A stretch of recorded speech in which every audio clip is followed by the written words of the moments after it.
Hey YouTube, today I'd love to bring you my brand new Paleozoic deck for the new format.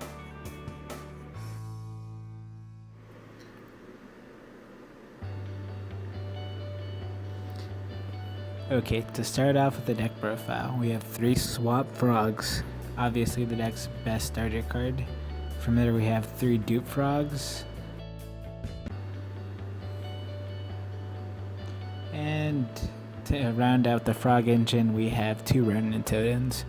Then we start off with 1 Gamma Seal, 1 Maxi, 1 Artifact Scythe, and 1 Artifact Lancia to end off the monster count. And in particular, I want to play the Lancia since it stops evenly matched when you go first. So for the spells, we have 2 Potted Desires and 2 Scapegoats. Potted Desires is there for the consistency fixes, and Scapegoats is one of the few cards that lets me link summon without wasting a whole bunch of cards. It's also one of the best offensive and defensive cards around in the game right now. So from there we'll move on to the pile of traps we played. So to start we have 3 Evenly Matched. By far the best card going second, as it makes the die roll a little more manageable and it gives you a good opportunity to come back into the game. And if for some circumstances that it does come up, you can summon Paleozoics with it. I don't know how often that'll come up, but this is a card that you definitely want to play around when you play this deck.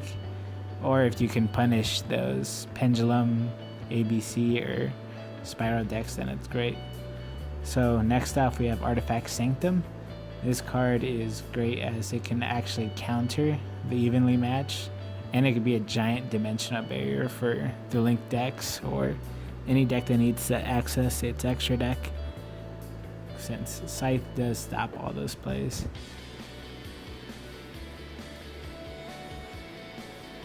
The next traps we'll play will be 1 Imperial Order, 1 Back to the Front. I like this card since I can bring back Toads and Frogs with it to extend my plays.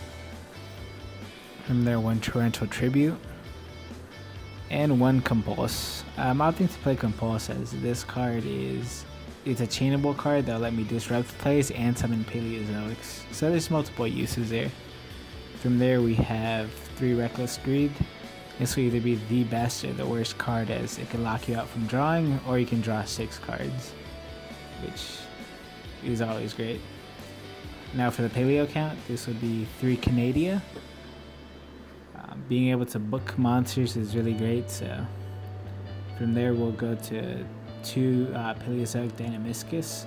I'm going with this, and sometimes it is a little rough to discard cards, but besides that it's a fantastic card.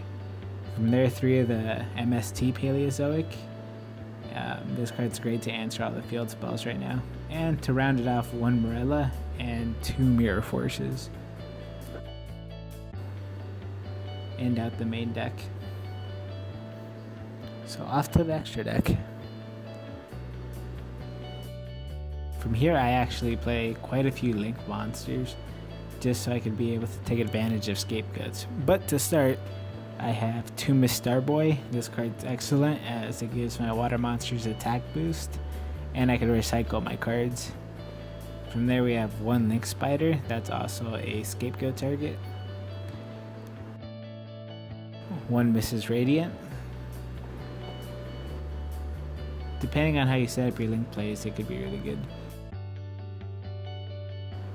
2 Proxy Dragons, 1 Decode Talker, and 1 Gaia Saber. This card's also great because when you do need to make a Link 3, it gives you different arrows as opposed to Decode Talker, so I like having the options of where I can summon my monsters. Now for the XYZs, I have 1 Cursed Javelin, 1 Paleozoic Opabina. You could opt to play the other one too. I didn't have it for the profile, but it's fine. And finally, to top it off, the boss monster, totally awesome. This card's fantastic as it helps you extend your plays, it can negate evenly matches, and ultimately enough, you need to summon this card to win the game. It's by far the deck's win condition, so you want to get this out as far as possible.